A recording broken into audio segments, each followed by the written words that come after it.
Hey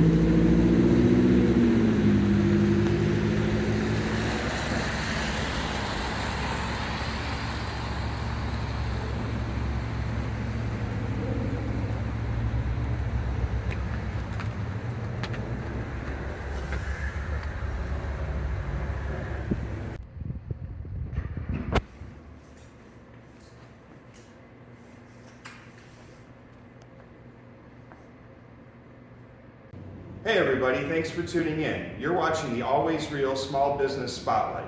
I'm Chris Nowak, real estate agent with Fulton Grace Realty in Chicago, and today I'm here with Chris Cunningham, owner and proprietor of JT's Genuine Sandwich Shop here in the Irving Park neighborhood of Chicago, which WGN Morning News said just might be the best breaded pork tenderloin sandwich in Chicago. Hi Chris. Hello, how are you? I'm good, how are you buddy? Doing great. So what does it feel like when you get that kind of praise from a local institution like the WGN Morning News saying that your sandwich is one of the best in Chicago? Yeah, what an incredible surprise when they called and asked if they could feature our sandwich. And, yeah, incredible surprise. It was obviously something that I was really into. One of my favorite sandwiches growing up, and then moving to Chicago, it's sort of one of those things that you don't really know how much you like it until you can't get it anymore. So that's sort of why we started making them here. And yeah, it's a really, really big surprise when WGN reached out to us and asked if they could do a quick story about our sandwich. Yeah, that's great. So tell me about your sandwich shop and what makes it unique in a city that has so many sandwich shops. So JT's Genuine, sort of, we started with the tenderloin, that's where the menu started. Mm-hmm. My wife's from Michigan, so we tied in coney dogs from Detroit that, we would visit Detroit, and I fell in love with those things. So then the idea of sort of featuring regional sandwiches from the Midwest and beyond came sort of the core idea for the menu. So we, always were roasting meats here, making everything that we can from scratch. If we're not making it in the shop, we're buying it from a friend, a local maker. We buy our salami and capicola, mortadella from Lima Meat Market over in Lakeview. Mm-hmm.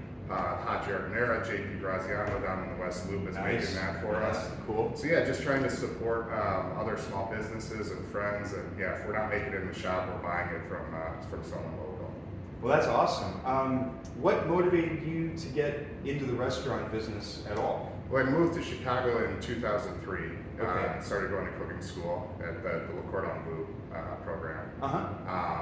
Then started cooking in restaurants downtown, prep cook, line cook, working my way up to sous chef, and then moving out to some smaller wine bars in the northern suburbs.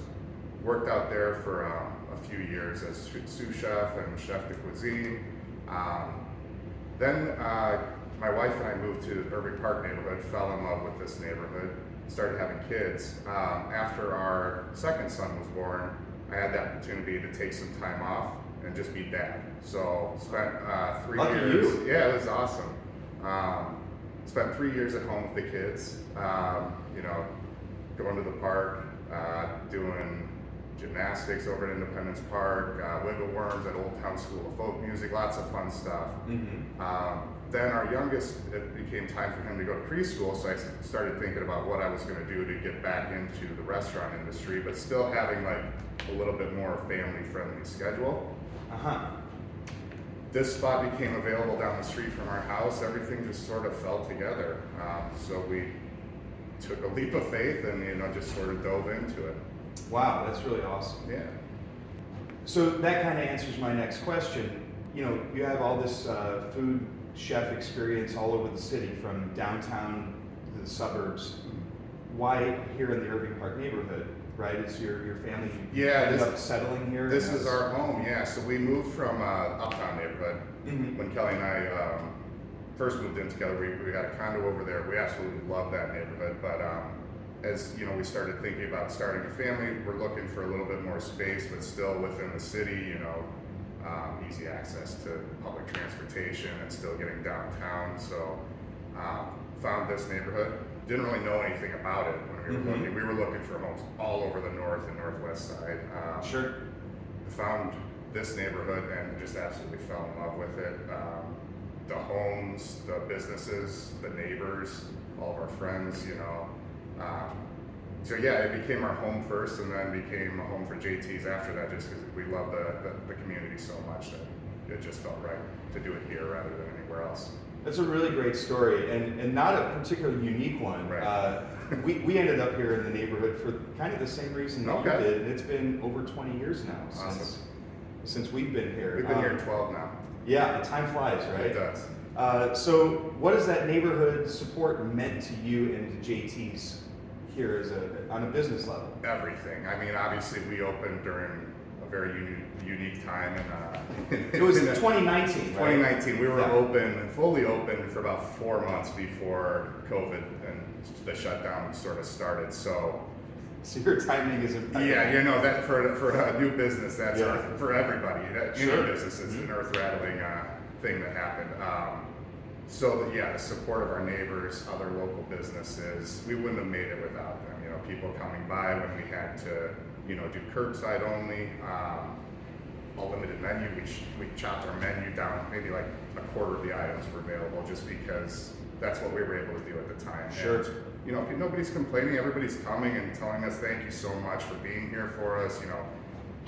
Your sandwich brings us a little bit of joy, that's fine, to make somebody's day a little bit better. And, the support of the neighborhood, like I said, other small businesses, just collaborating with neighbors and friends. I don't think we could have survived anywhere else in Chicago. Wow, that's really an incredible testament. Yeah. So obviously the pandemic is a huge story in food service over the last couple of years.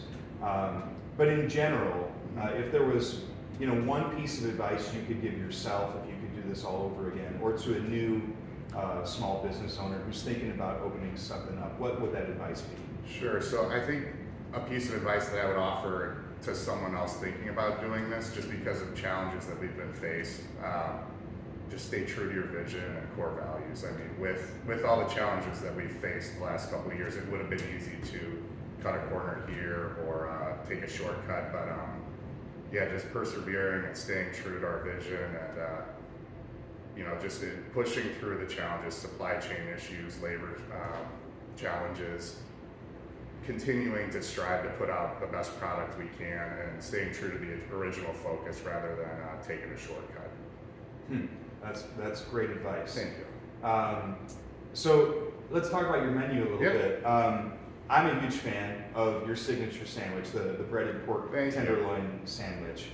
And I'm guilty of, like probably what a lot of people do. Once I find something I like, I just kind of latch onto it. Sure. And I narrow my focus. So what other menu items do you have here that people like me who only come here for the pork tenderloin sandwich, what else should I be looking for? For sure, yeah. No, I hear this a lot. People, they love the fried chicken or whatever, or that steak sandwich. So those are a couple other ones we do. Okay. We do a steak and potato sandwich that we use fresh skirt steak. We put a house rub on, char grill it, and then the meat goes on a sesame seed bun, and we dress it up with some chimichurri sauce. It's really nice. bright herby flavor, Sure. truffle aioli, manchego cheese, and some French fries. So it's a really unique sandwich that we sort of came up with. It's our own. That's a really popular one. Our roast pork and greens, super popular. So we use the whole pork loin that we portion out for the breaded pork tenderloin. We roast it whole with a honey garlic glaze. Oh, okay. Then we shave the pork loin really thin, sort of like we're used to with the Italian beef. Put that in a pan jus, and then we put that sandwich together with grilled rapini, provolone cheese, and a Calabrian chili aioli. This is a sandwich we found in Philadelphia that's really popular. People love that. We also have a super vegetarian sandwich that we call our beans and greens. So it's white beans, the Calabrian chili aioli, grilled rapini, and provolone cheese, and we do that on a flat top grill, sort of like a melted sandwich. Oh, okay, that's cool. Yeah, so those are a couple other really popular sandwiches here. And then we like to have fun and just keep it fresh, doing different specials. Right now we're doing a meatloaf sandwich for a couple days, so. Good wintertime ribs food. Yeah, absolutely. So we post those specials on our social media accounts, Facebook and Instagram, just so if people are following us, they can see, JT's is doing something new for a couple days and can come in and try that. So that's a good topic. If people want to get a hold of you, Yeah. where can they follow you online? So at JT's Genuine on Instagram and Facebook. Our website's jtsgenuine.com. It's got all of our general information, hours, location. There's also an online menu there that you can place your order directly from our website for delivery or for pickup at the shop. Great. We throttle that depending on how busy we are throughout the day, so when you check out, it'll show you exactly, your food will be ready in 15, 20 minutes, and then you show up at the shop, we'll have a bag ready for you, you're on your way. Great. That sounds awesome, especially, with all the changes and adaptations, flexibility that's required of you to get through the pandemic. Are you doing in restaurant dining, or is it pickup only? All those updates can be found on your website. Absolutely, right? yeah, and it's changing quite often, unfortunately. Sure. With different city, state mandates and recommendations. So currently we're just doing takeout and delivery. We've got a picnic area behind our shop that when the weather's nice enough, people are welcome. We're packaging everything to go, but you're welcome to head around the corner, grab a beer next door to our neighborhood liquor store if you'd like, or bring your own beverages, enjoy on the picnic area. But for right now, no indoor dining available quite yet. We're hoping that'll change sometime in the near future, but just takeout and delivery for the time being. But our socials and website will reflect our current practice for dining. Cool. So then, obviously, we don't know what's going to happen with COVID. Hopefully, as we see the numbers continue to go down, we'll be able to resume a more normal kind of lifestyle. Assuming that's the case, what does the future hold for JT's Genuine? Hopefully getting back to some sort of indoor dining. Our shop is very small, so that's why we've sort of been staying on the conservative end of things to this point. The future, hopefully a lot more sandwiches right here in our current location. Like I said, we love the area. We have the best support from our neighbors and friends, and really can't see the shop anywhere else. So staying here and just continuing to serve and support and collaborate with our friends and neighbors here in Irving Park. Wow, that's really awesome, Chris. Thank you. Well, thanks for the time today. I really appreciate you doing this. Yeah, we appreciate you stopping by. Thank you so much. Absolutely, yeah. So this is Chris Cunningham, JT's Genuine. I'm Chris Nowak. You've been watching the Always Real Small Business Spotlight. If you or anyone that you know is looking to have their business featured, you can reach out to me directly. And if you know anyone who's looking to buy or sell or rent their home or a property, give me a call. I can be reached 773-234-3869, or you can also find me on the web. Again, you've been watching the Always Real Small Business Spotlight. Thank you so much. Thank you.